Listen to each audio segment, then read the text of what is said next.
তোমরা কি জানো কম কথা বলা কেন দরকার? এই গল্পটার মাধ্যমে আমরা শিখব কম কথা বলা কেন দরকার। গল্প চুপ থাকার শক্তি। শ্যামপুর ছোট্ট এক গ্রাম। গ্রামের চারপাশে বিস্তীর্ণ ধানক্ষেত, মাঝে একটুকরো বাজার, আর সন্ধ্যা হলে আর পিঁপড়ে চলার শব্দ ছাড়া তেমন কিছু শোনা যায় না। এ গ্রামে যার সবচেয়ে বেশি সম্মান, তিনি হলেন রহিম দাদু। রহিম দাদুর বয়স ৮০-র কোঠায়। মুখে কম কথা, তবে যখন বলেন সবাই মন দিয়ে শোনে। কারণ দাদুর কথা কখনোই ফাঁকা হয় না, ওতে অভিজ্ঞতা, ধৈর্য আর জীবনের গভীর শিক্ষা মিশে থাকে। গল্পের শুরু, গ্রামের চায়ের দোকান। বিকেলবেলা গ্রামের মোড়ের চায়ের দোকানে ভিড় জমেছে। সেখানে নানা বয়সের মানুষ আড্ডা দিচ্ছে, চায়ের কাপ হাতে নিয়ে তর্ক চলছে। রাজনীতি, গরুর দাম, ক্ষেতের ফসল সব নিয়েই কথা। এমন সময় গ্রামের ফজলু হঠাৎ উত্তেজিত হয়ে বলে উঠল, শুনেছেন, পাশের গ্রামে চোর ধরা পড়েছে। চায়ের দোকানে সবাই চমকে গেল। কে চোর? কি করেছে? এসব নিয়ে নানা জনে নানা কথা বলতে লাগল। মজিদ কাকা বললেন, এদের তো উচিত মেরে গা থেকে বের করে দেওয়া। সেলিম, যে সদ্য শহর থেকে এসেছিল, সে বলল, আরে, শাস্তি দিলেই তো সমস্যার সমাধান হয় না, আগে জানার দরকার কেন চুরি করেছে। কিন্তু বেশিরভাগ লোকই রেগে গিয়েছিল। তারা চাইছিল চোরকে ধরে এনে দৃষ্টান্তমূলক শাস্তি দেওয়া হোক। রহিম দাদু চায়ের কাপ হাতে বসেছিলেন, চুপচাপ।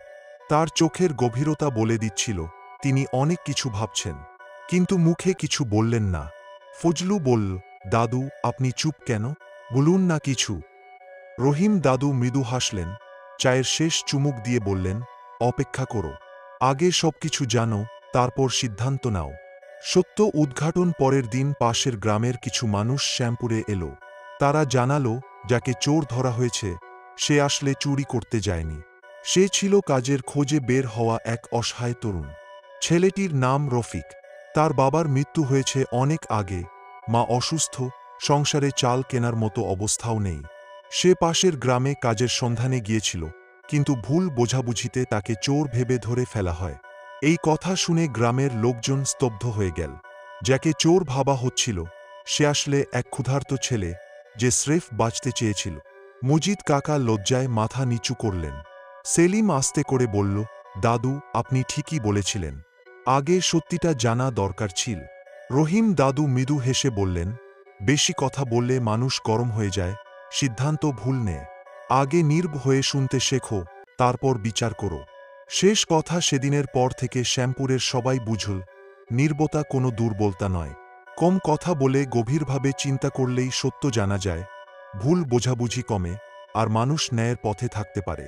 রহিম দাদুর সেই শিক্ষা সেদিন শুধু গ্রামের মানুষ নয়, আমাদের সবার জন্যই এক বড় শিক্ষা হয়ে থাকল। গল্পের শিক্ষা, কথা কম বলো, বেশি শোনো, আগে সত্যিটা জানো, তারপর সিদ্ধান্ত নাও।